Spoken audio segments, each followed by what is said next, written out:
Hello and welcome back to another episode of the Rev Rx Podcast, where we show you how to thrive in faith, family, and health. My name is Chad Potts, and I'm your host. Let's be real. Most of us feel tired all the time. If you're the exception to that rule, then congratulations. But if you're like me, there's been periods of fogginess, feeling stressed, no energy. But what if the root problem for feeling that way isn't age, isn't genetics, it isn't even the fact that your kids keep you up at night? What if it's inflammation? And what if one of the best tools to fix it is absolutely free? What if it's something called fasting?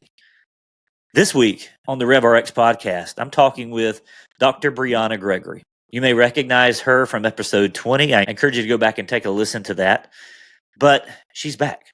And we're digging into why so many of us feel so bad so much of the time, and how simply adjusting the times of the day in which we eat can change everything.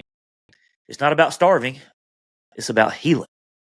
God designed our body to be able to heal itself in a lot of different ways, but here's the thing, our modern lifestyles get in the way of some of those housekeeping tasks. So this episode is packed full of practical takeaways, real hope, and a fresh perspective on how to feel better in your body.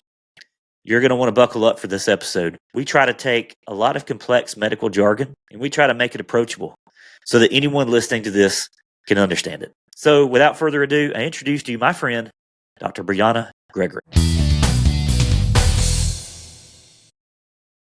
Dr. Bryana Gregory, friend of the podcast, welcome back.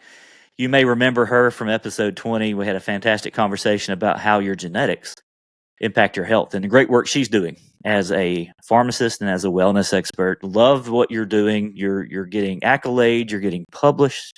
You're a wealth of knowledge. I find myself picking your brain occasionally, and so thanks so much for what you're doing, and thanks so much for joining us once again here on the Rev Rx Podcast. Thank you, Chad. It's a pleasure to be back. I'm so happy that you brought me back, and I love tracking you and following you. And it's a pleasure to collaborate. As you know, I love collaborating with pharmacists, and I don't get to do that often. So this is such a fun conversation. Yeah, sure. Same here. You know, when you think about healthcare and you think about, like I mentioned, the ever-changing landscape of what does it really look like to be healthy, there's so much, I'm just going to call it junk. There's so much junk out there. There's so much junk science. There's so many, you have all of these fad diets and you have all of these things that promise results, but generally overpromise and underdeliver. And you're at the cutting edge of a lot of different things. And one of the things that I find you as a tremendous resource for is the concept of fasting. Currently, I'm doing intermittent fasting myself. I don't eat until afternoon sometime. And I have found myself with a lot more energy. I found myself feeling better than I have in months. And a large part of what kind of got me, because I've tried it before. And I don't think I did it right. I didn't really notice any results. I've shed a few pounds too this go round, and but really I just feel better. And that's one of the things that you post a lot about, and I'd love to just kind of pick your brain about that. So when we think about fasting, and we're not talking about fasting from a spiritual perspective, that's a whole different conversation for a different day. But fasting has real health benefits. Can you help us think about that and just kind of reframe that in the world of health? Because a lot of people, we think about fasting, we're like, oh, isn't that dangerous? But what's the overview of what you would consider to be fasting, and maybe a couple of the different options out there for us and why it's good for us? Yeah, for sure. Boy, it's like, where do we start, right? That's a loaded question, right? Yes, it is. It's a good loaded question. I am a huge proponent of fasting, which I oftentimes, depending on who I'm talking to, will refer to it as time restricted eating, because fasting sounds scary. It right? does. Yeah. It's like, so you're going to tell me I can't eat anything for many, many hours? Yeah. There's a lot of reasons why ancestrally, and even if we fast forward today, why time restricted eating or fasting just makes sense. Ancestrally, when we used to hunt and gather for our food, there were many, many hours between caloric consumption. And what that represents on larger scale is recovery, the body. So Obviously, many, many systems throughout the body need that rest and recovery and then the energy to be able to kick in. And you made the comment, which is interesting because when I first started fasting, I experienced the same thing. You get more energy. And doesn't that just seem counterintuitive? It does. I'm eating less, but I feel better. Right, right. So, one of the main things scientifically that fasting supports is cellular autophagy or detoxification. So, at a cellular level, we really want to support the purging of those dead cells or of the toxins that are building up in our cells that maybe just aren't functioning like they should be. And the reason we want that out is because high level, if you add up toxicity in all the cells, then you feel toxic. You feel like you're dragging. You feel fatigued. You feel like you have brain fog, which is why fasting promotes that alertness and that better sleep and combating fatigue and better energy because you've essentially offloaded toxins. And I want to be very clear that the word toxin, it's not that you're doing anything wrong, right? I mean, if you go outside and you start breathing, you're going to be exposed to toxins. I was in Georgia, beautiful state of Georgia last week, and that pollen whacked me hard. Yes. And, I was downtown and I was around some of the smog. Same thing here in Houston. You can't avoid it. And so doing routine time restricted eating like that is really important to be purging those toxins or just things that don't agree with the body, whether that is pollen or it is smog or it's toxins from the food that we're eating. And again, it doesn't mean we're doing anything wrong because we have toxin buildup. That is completely normal. But I do think that from an ancestral standpoint, we are meant to do that. In fact, we started seeing a lot of chronic issues crop up as technology evolved, as refrigeration became mainstream, as electricity became mainstream, because that evolved into convenience. And with convenience, we got very stagnant, right? Well, and this idea of being constantly surrounded by food is a really novel idea looking back ancestrally. We've grown up to where food has always been readily available. And I think sometimes we just think, well, it's always been that way. But when you really look back and you see, just constantly taking in food and think about it, we eat 3 square meals a day, a couple snacks in between, sometimes a bedtime snack. We're not going longer than maybe 6 hours without food, and that's overnight. Right. And we're just constantly feeding ourselves. So if you think about it from a cellular level, our cells are constantly in that working phase. There's never that rhythm of rest for our bodies. And, even pulling it back to how important rest is for our bodies, it's equally as important for our cells, right? I like that rhythm of rest. We seem to be more in a rhythm of busyness all the time. We need to help our bodies find that rhythm of rest because if we don't, then we're promoting inflammation, right? And then chronic inflammation leads to disease. So personally, the reason that I fast is I do feel better. But as a pharmacist, I've seen cancer rates just skyrocket. And I know you've seen the same thing. Yep. Especially in the past 5 years or so. And it's required a really aggressive pivot in the health space. What do? These were not the type of patients we saw before. How do we serve these people? How do we show up? How do we encourage them? How do we equip them with the knowledge to heal the body from the inside out rather than just over medicating? Which is an interesting conversation for us to have as pharmacists. We're the medication people, right? Right. We're the pill pushers. We have the pill pushers, right? So we want to be more than that. And it's an opportunity to be more than that for our patients. But fasting is something that you'll see consistently show up in the cancer space because it is a metabolic disease. It is characteristic of metabolic dysfunction. It is toxicity overload. Not to mention, these patients are going to get a large medication regimen. And anything that is not naturally made by the body is going to be considered some sort of a toxin in a way. And obviously, in the case of chemotherapy, its job is to be toxic, right? To obviously kill off the cell. That's how it works. Yeah, exactly. So in any way that we can help them offload those toxins is going to be exceptionally helpful. And the more that we learn about that being characteristic of metabolic dysfunction, what is so incredible to me is the way that God has designed our bodies to shift and to be flexible. Yeah. And there's this great body of information about metabolic flexibility, right? Usually we talk about metabolism. When we think metabolism, we think, oh, I have a slow metabolism, so I'm overweight. I have trouble losing weight. But we tend to forget that every single cell in our body has its own metabolism. And so in the functionality of cancer and some of these other chronic diseases, what we see is actually a metabolic shift intracellularly. But God has given us the ability to make that shift back to the normal function of the cell because we can be metabolically flexible. The cancer patients in particular seem to have some trouble with that metabolic flexibility. So it's really nice if we can help them to shift back. So the conversation around fasting, it is so broad, but from a preventive standpoint, I want to do everything that I can to protect my body from toxin overload.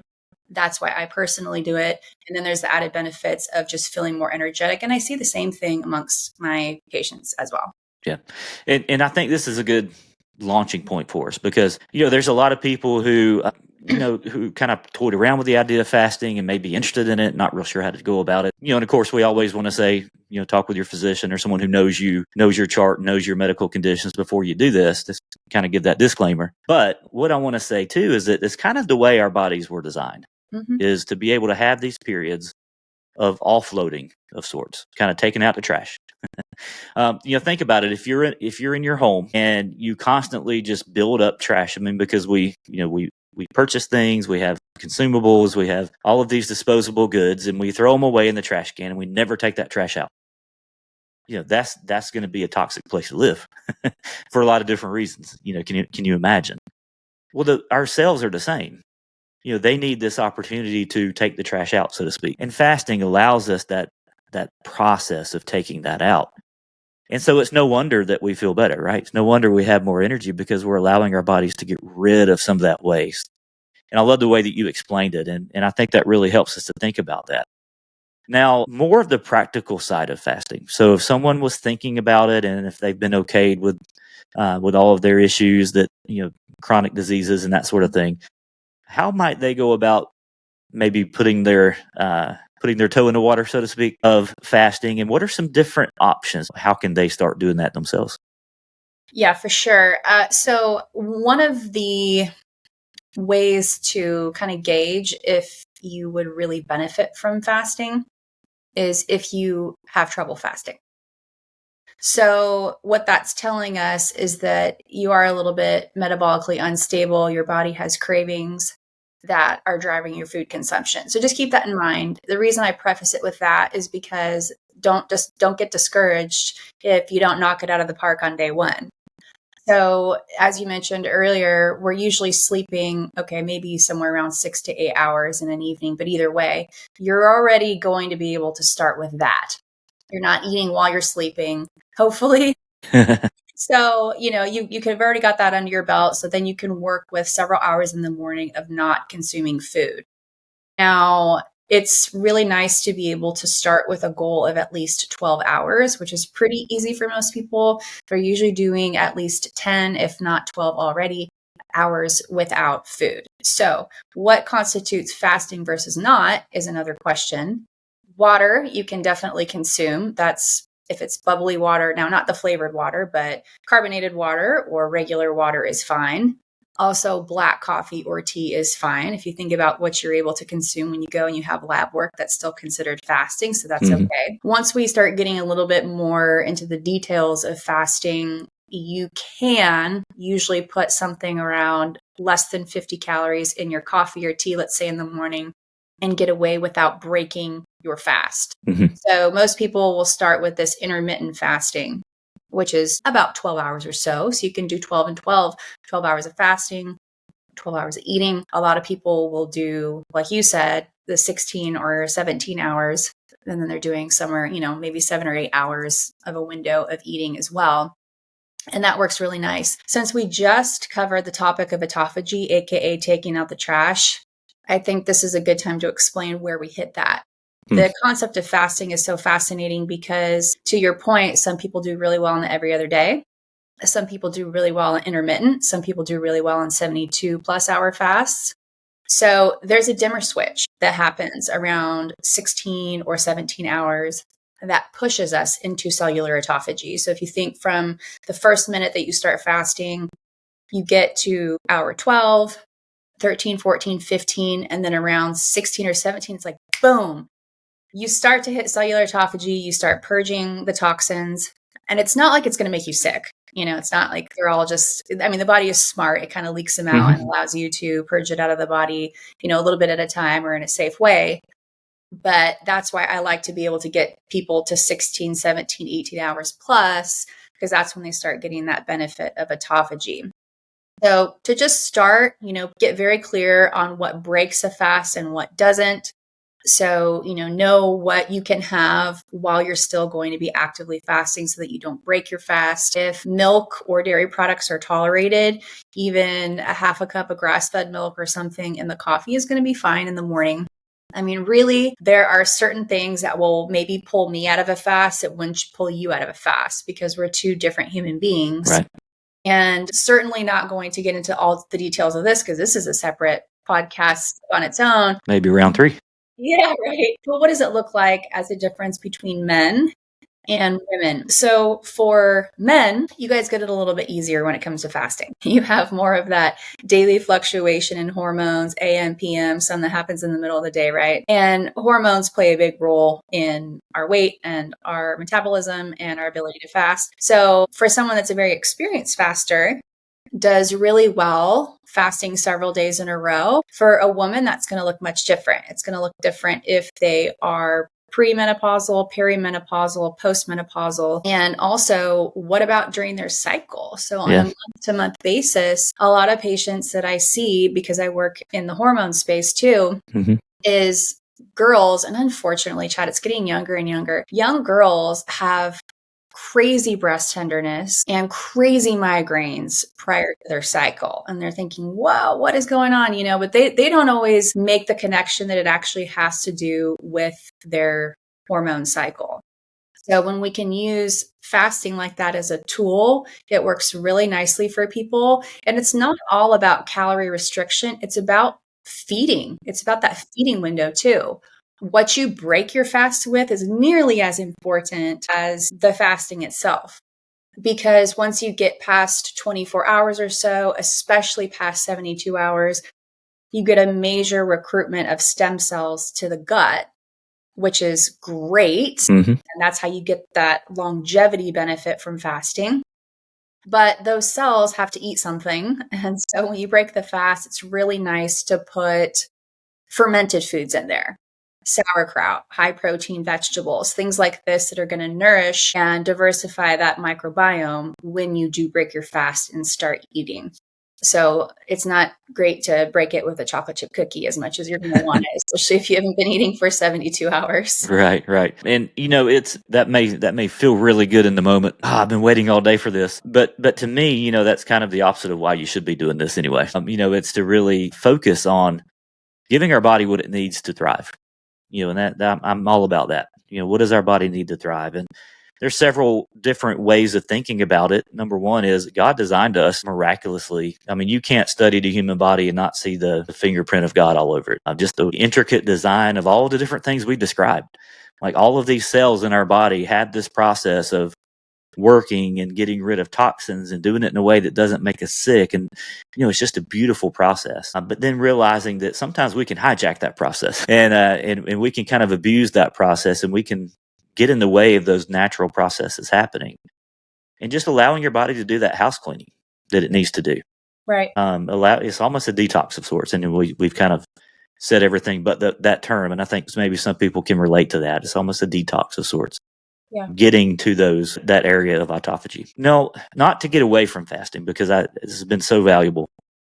But I want to talk about, we've mentioned several times in this conversation about metabolic diseases, about metabolic function, metabolic syndrome, and all of that. And, of course, I'm a health nerd and I'm all about that. But for some of our listeners out there that may not be quite as nerdy as me, or yourself, probably. I think you're probably in the same boat as me because we're a lot alike in that way. What does that mean? What does it mean to be metabolically healthy in your mind and in the research that you've seen? Yeah. So the body is all about balance. And you'll frequently hear me say that we don't get sick because we have a low level of pharmaceutical drugs in our blood. Not a medication deficiency. It's not a medication deficiency. Thank you. It's usually one of two main things the way that I see it. Either the body is out of balance or it's deficient in something. And so it's incredible how many adversities our body faces throughout the day, and we have no idea because it's course correcting and it's pivoting. That to me overall is metabolism. We have a word in science called homeostasis, right? Which is just a fancy way of saying our normal balance. So every cell being balanced, our mood being balanced, our energy being balanced. And I would say that most of us don't really know what balance feels like because we've gotten so used to dealing with the little pain in our back or the little headaches that we have around our cycle or something like that. So when we say we have metabolic dysfunction and how that plays into the development of chronic disease, it means that the metabolism or the systems of every single cell in every single system, whether that's the cardiovascular system or the endocrine system or the lymphatic system or the GI system, the nervous system, if those cells are not happy because they are exposed to toxins or they have experienced a childhood trauma or they are experiencing an excess amount of stress, what happens again is this beautiful body that God has given us starts to kick into action. But we only have so many resources in our body. And when we talk about this, I think we should use the hormonal system or the endocrine system as an example because it's a really, really good one. Most people are familiar with adrenal fatigue or, having your cortisol kick in, having fight or flight. But that only lasts for so long. So when we're under stress, whether that's stress at work just because we're busy, whether we're having a really tough time at home, whatever it might be, whether we're dealing with an illness, essentially all those are stressors to the body. The body goes, it's okay. Let me go ahead and kick in.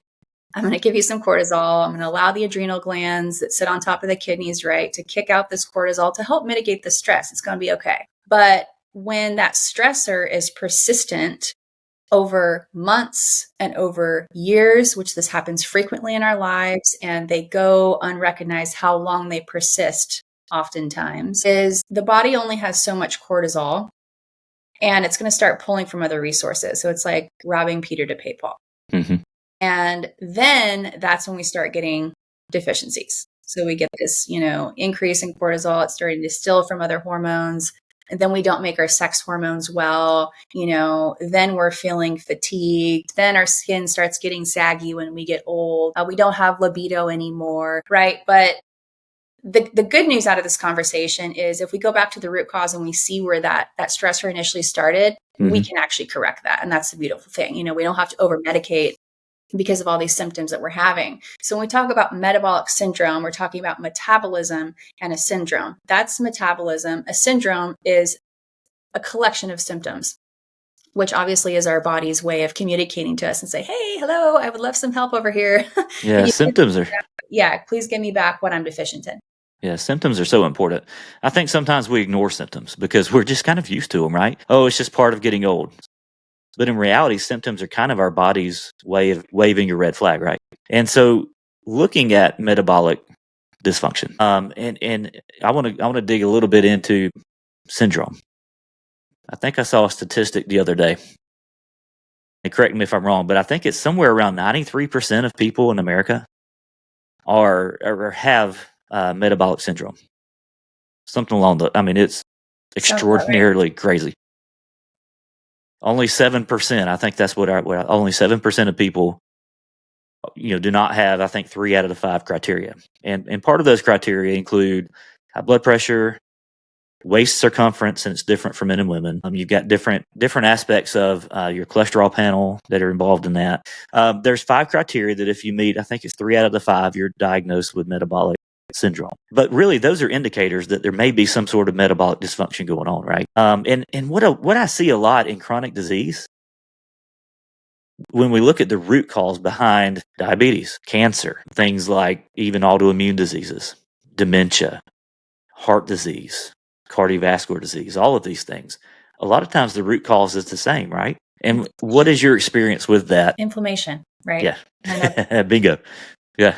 am I reading your mind? You were reading my mind. I was trying to lead you without saying it. So Yes, yes. So it really is rooted in inflammation, which is why I can see you're bringing it back full circle to fasting. And because when we promote cellular autophagy, cellular housekeeping, taking out the trash, that's a way of reducing inflammation in ourselves and in our patients as well. And you're right, these syndromes or symptoms are not going to just show up out of the blue tomorrow. They have been happening at low level for many years. And in some cases, especially in the instance of heart disease, 20 years, 10, 15, 20 years for a heart attack to you get to the point where then a heart attack happens.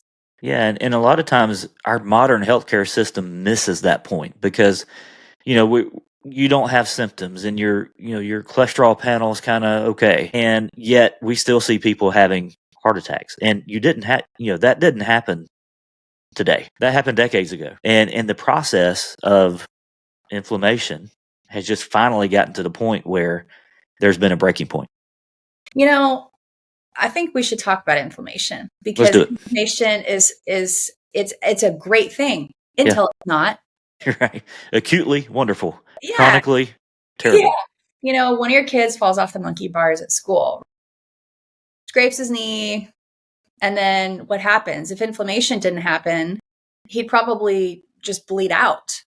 But the beautiful thing is that we have all of these inflammatory mediators and all these cells that come to the scraped knee and heal it. And then the body sends a signal once it's healed saying, all right, thank you very much. Now you can stop and you can go focus on something else.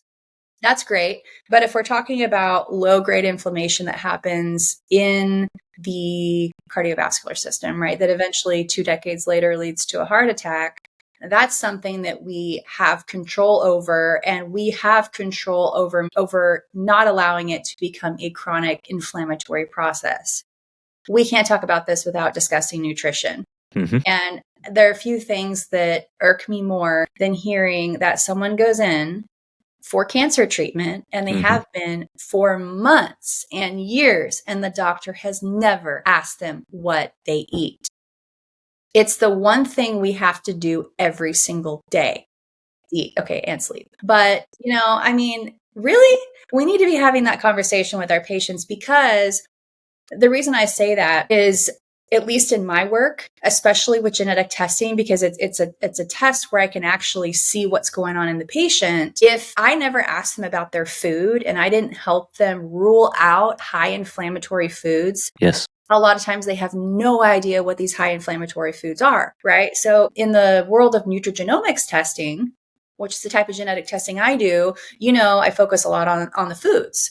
And so when I'm looking at a patient's symptom profile, and then I'm looking at the results of their tests, I can connect the dots for them and say, hey, I can understand why you're experiencing disrupted sleep or trouble around your menstrual cycle or some of these other things, because I can say, well, you show that you should not be eating this many strawberries or avocados or bananas or foods that are very healthy, right? And we love them and they're delicious, but maybe they don't match up for what your body needs. And so really anything that the body does not agree with or like will create an inflammatory reaction. So if we don't know that strawberries are a trigger for us and we're just eating because we think that they're healthy, that is an example of low-grade inflammation that over the course of several decades, we may be making even nutritional choices that we don't recognize are causing issues. But the good news is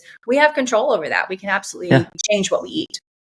And I love that. That gives us hope, because, a lot of the things we're talking about, those are kind of grim diagnoses, right? These chronic diseases that and a lot of times we say, oh, it's genetic. There's some truth to that. Some things are tied genetically. A lot of times they're tied to the situation we grow up in. So my dad had heart disease and I have heart disease. Well, we ate the same things, not so much genes, but more so conditioning. And I love that you give us that hope that, there's a better way to live. We don't have to live under the assumption that we're just going to one day have all these chronic diseases. Our health span is going to be short. Our lifespan is going to be short. Our quality of life is going to be poor. So we better just live it up while we can, because one day it's all going to come crumbling. Right? Because then essentially what we're doing is when we're living it up while we can, we're sabotaging ourselves to make that come quicker. But you're giving us hope, because you're telling us what we put in our mouth. And I'm just going to go spiritual here for a minute. One of the things that's been convicting to me over the last several months has been the scripture that tells us, 1 Corinthians, that tells us that our bodies are a temple of the Holy Spirit. And when you think about that, think about the temple in Bible times. That place was immaculate. They took care of that temple because that was the place. They had the Holy of Holies. That's where the presence of God resided. But now the presence of God resides in us, and our bodies are a temple. But yet we neglect that temple so many times. We don't think about how we're treating that temple. And what I want to say is that it matters how we treat our bodies.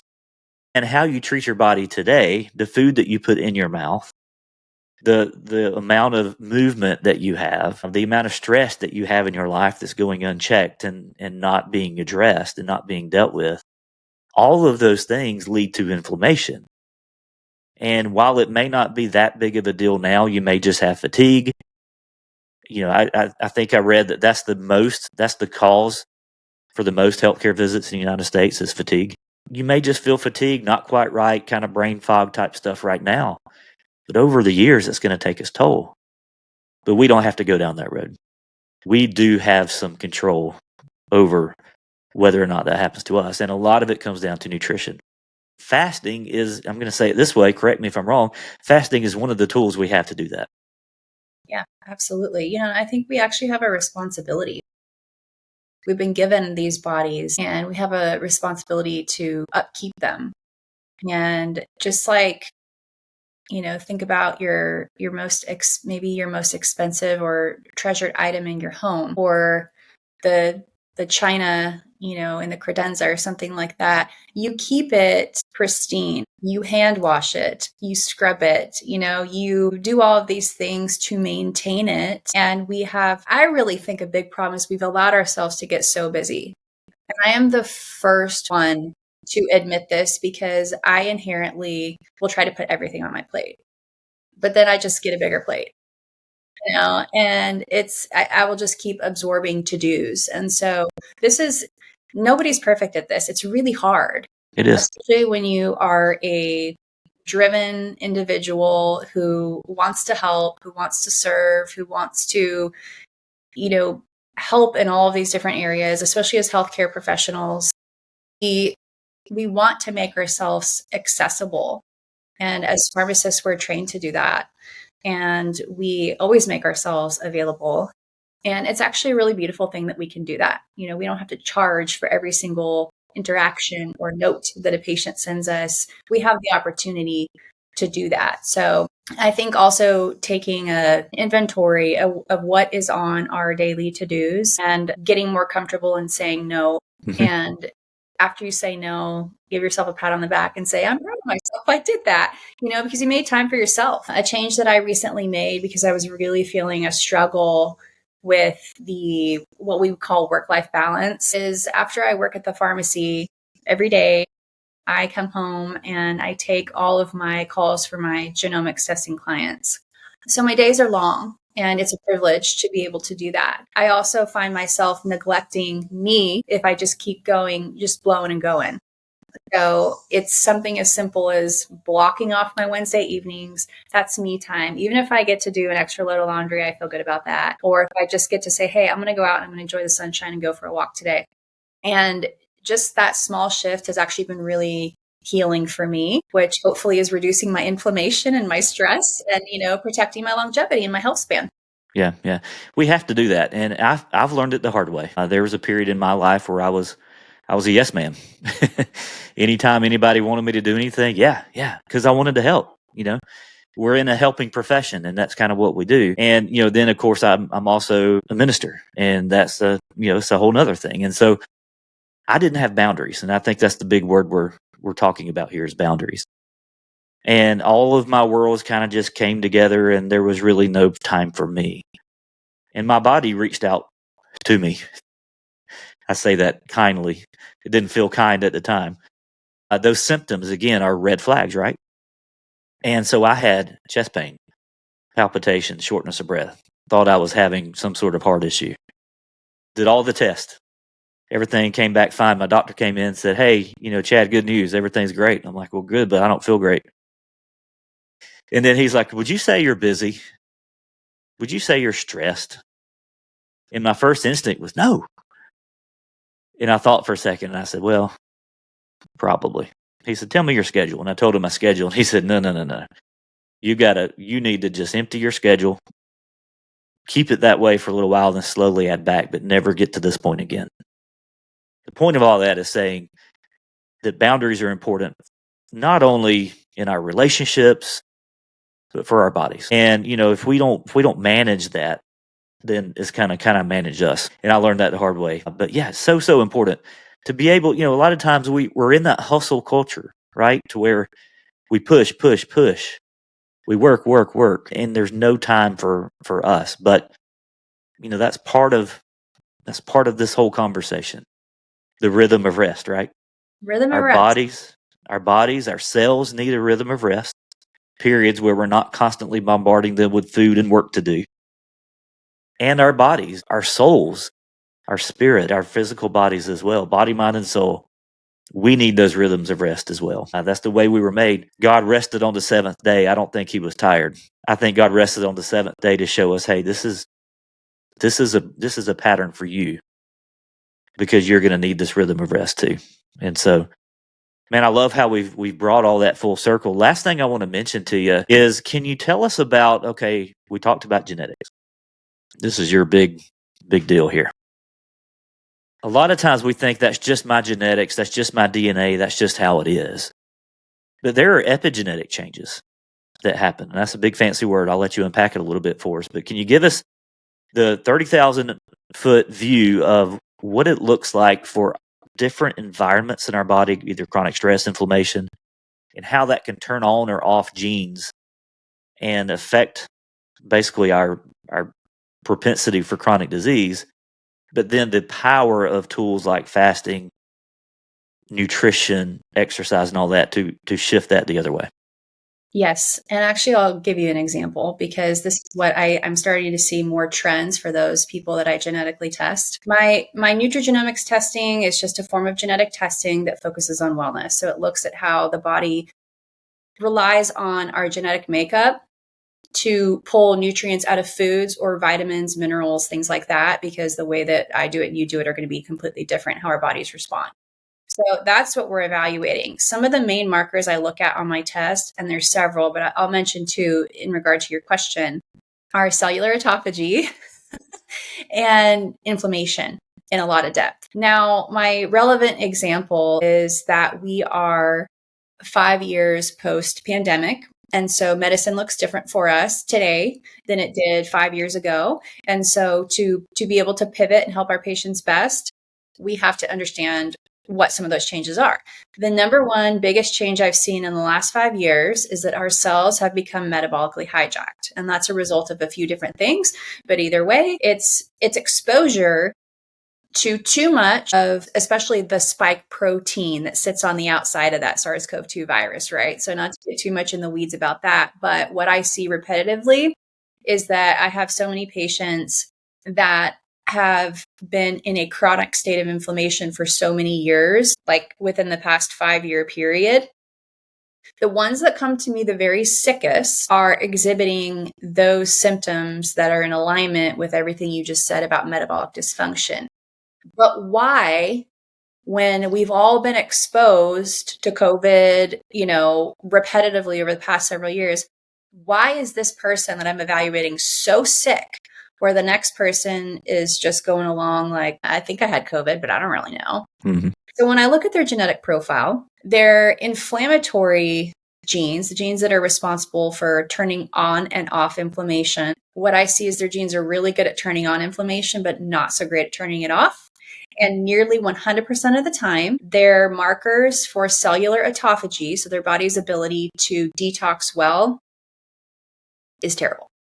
It's not good. And so the the insult that we experience, whether that's a childhood trauma or a illness that's significant, something is going to trigger us, even at a genetic level, that is going to shift our path of health or maybe shift us down a path of illness. Sure. So that's what epigenetics is, basically, is what I just explained. So if I test your genes, Chad, today, or I test you in 8 years, I'm going to get the same results because your genes are your genes. But the reason that genetic testing is encouraging is because it gives us insight to what our baseline is, our baseline requirements based on our genetic makeup. And it tells us, well, where do we need to support the body a little bit better to help it mitigate inflammation? So that those inflammatory genes are not constantly turned on and we're living in a state of inflammation all the time. Or how do we help your cells push out those toxins better? How do we use foods? How do we use fasting? Because fasting is my very favorite tool for promoting cellular autophagy and detox. One, because it's free, and I think we should utilize those free tools as often as we can. 100%. And two, nothing really gets us into cellular autophagy or even ketosis faster than fasting. And so that's how we utilize these time-restricted eating and nutritional decisions to optimize our body and course correct back to the wellness path rather than the illness path. Yeah. And for me, that's how it all kind of comes full circle in understanding that information at a genetic level in our beautiful bodies that God has given us. It's just so cool. I love learning and talking about this stuff. Yeah. I love it. And you do such a good job of explaining that where we can easily understand it. So last thing, I want to highlight your publication recently. You were actually, was it the inaugural episode of there's an independent journal? So I'll let you tell us about that. You're doing some pretty cool research with, was it canker sore medication? Yeah. In battling mast cells. But I'd love for you just to kind of give us a brief overview of that. And then when you're finished, if you could tell us how to enter into your world. You post a lot of incredible stuff. So tell us your social media handles, but then also where can people find you to work with you for nutrigenomics and that sort of thing? Sure. Well, thanks, Chad. No, I love talking about this stuff, and I'm glad you find the information to be valuable because that's supposed to be the point. I promise I didn't plan this, but I actually have a copy. And look at you. Right here, because I just picked it up last week. So this is the first edition of the Journal of Independent Medicine. So the organization that used to be called the FLCCC is now the Independent Medical Alliance. And so what I love about this is it's a non-biased journal, and the publications that are put in there are submitted anonymously to the chief editor to decide if they want to accept them or not. None of these publications push big pharma drugs. We're simply presenting the research that we're seeing clinically. So one area that I have really been focusing on in the past several years that has cropped up a lot because of COVID exposure is patients with their mast cells being overactivated, which is just a type of immune cell. And it's playing into this whole conversation that we're having, is they're in a chronic state of inflammation. But for these people have such a limited diet. They maybe can eat 5 to 6 foods if they're lucky. I've literally had some of these people tell me that they're allergic to water. But what that tells me is, they're allergic to the contaminants that are in the water. Something in it, yeah. Yeah, there's a lot going on there for these people. They can't handle the EMFs, the Wi-Fi. They're highly sensitive. So what our publication was about is I co-published 3 case studies with a physician out of the Carolinas, actually. And we came together to talk about how our patients are really improving in a promising way with a prescription medication that is available only through compounding pharmacies called Amlexanox. It's everybody's favorite to try and pronounce. And it used to be available, on the market several years ago as an oral paste that was used inside the mouth to help with ulcers. But we just kind of fell out of favor. Other products came on the market. But in many other countries, they still use this product as an oral capsule daily to help with asthma and allergies and calming down the immune system. So anytime that we use these compounded prescriptions for patients, we don't want to put a Band-Aid on the issue. We want to help, again, bring their body back into balance, help their body achieve homeostasis so that it stops playing defense all the time, but can recover and start playing offense. So we had some really nice publications in here about mast cell activation syndrome, Sjogren's, autoimmunity, asthma, allergies. And it's so neat to be able to use an affordable tool for patients to really help them live out their normal daily life. Because a lot of these people do not have normal daily lives. Right. They've had to, their relationships, their families have been split apart. They have to stop working because they're so sick. So that's an organization I would say keep an eye on if you're looking for unbiased information. And actually a lot more research on the topic we're talking about today of metabolic dysfunction. So that's IMA.org, the Independent Medical Alliance, which I have no official affiliation with. I just refer to them a lot because they're doing great work. But as far as my genetic testing, I am most active on Instagram. So my handle there is Dr._Bryana Gregory. And my website is BryanaGregory.com. You can learn all about me and my story. And, much like you, I've had health challenges that have led me to this path of the work that I'm doing today to help people recognize internally the gift and ability that their DNA gives them to heal so that we can get really intentional and really personalized about our approach to healing. So I love the questions I get on there. And I like to post a lot about what I'm doing because I'm a firm believer that if I'm going to recommend anything to anybody, I should definitely try that first myself so that I know what they're going to expect. Yeah. And your book's on there as well, right? Yeah. My book's on there as well, Healed for Good. And that's a book that I wrote on how nutrigenomics testing helps to play an integral role in the overall healing process. I do believe that God has given our bodies the ability to be healed for good.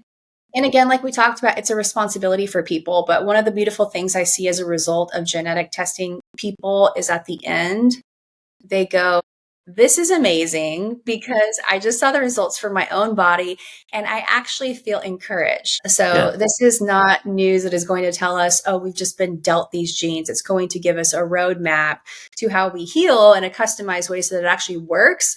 And we're not yo-yoing back and forth on this health journey that I see so many people go down. They get really intentional so that they remain successful with their changes. I love that. And I love the work you're doing. Keep on doing the important work of helping people to realize that they can have an impact in their own health, that they don't have to go down the road that their genes have given them, that we have a choice and we can be better. So thank you, Dr. Gregory. What a privilege this has been. And hey, we're going to have to just make you a regular. There's so many things I'd love to talk about. You have such a gift with words. Thank you. So thanks again. Appreciate you. You guys check her out and look forward to having you again on the show sometime. Yeah, Chad, thank you so much. And I just want to say, I think I'm probably actually to subscribe to 3, maybe 4 podcasts, yours being one of them, of course. And I'm just so blown away by the way that you're able to ask questions and pull out really great information from your guests. It's very uncommon to walk away from every single episode on a podcast with implementable information. And somehow you're able to do that. So I want to congratulate you and thank you for that. You're doing excellent work. So thank you for having me on today. Thanks so much. We'll talk soon. All right. Take care. Thank you for listening to the Rev Rx Podcast. We hope you enjoyed what you heard today, and if so, we'd love it if you would hit that subscribe button so that you'll never miss a new episode from us. Also, feel free to leave us reviews and comments as we'd love to hear from you. Be blessed and be the very best you.